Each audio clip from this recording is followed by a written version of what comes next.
Could a drug for one of the oldest known diseases help us in the fight against COVID-19? Well, a UF Health researcher finds an antibiotic used to treat leprosy could actually slow the spread against variants. And our own Renata DiGregorio actually spoke with a researcher about what this all could be about.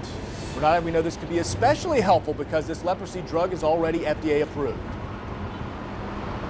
Yeah, that is very helpful, Lou, Keitha. And what's interesting is the earliest account of leprosy, according to some research, is around 1550 BC, written on Egyptian papyrus. So by comparison, of course, we know COVID-19 just has been around over a year and variants even less than that. So the fact that it's already around, already FDA approved, means things could really speed up the process for researchers, for doctors at UF Health, and just protect us more. And this leprosy antibiotic isn't the only possibility on the table.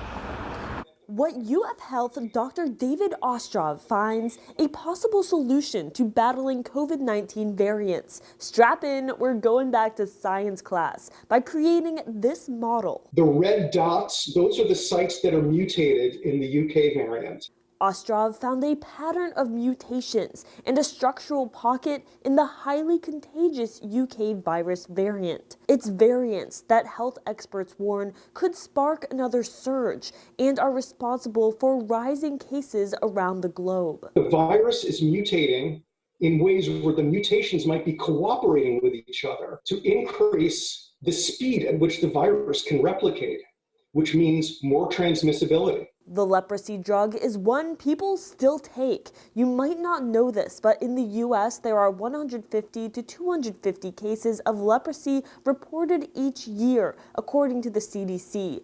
Globally, up to 3 million people live with disabilities related to leprosy.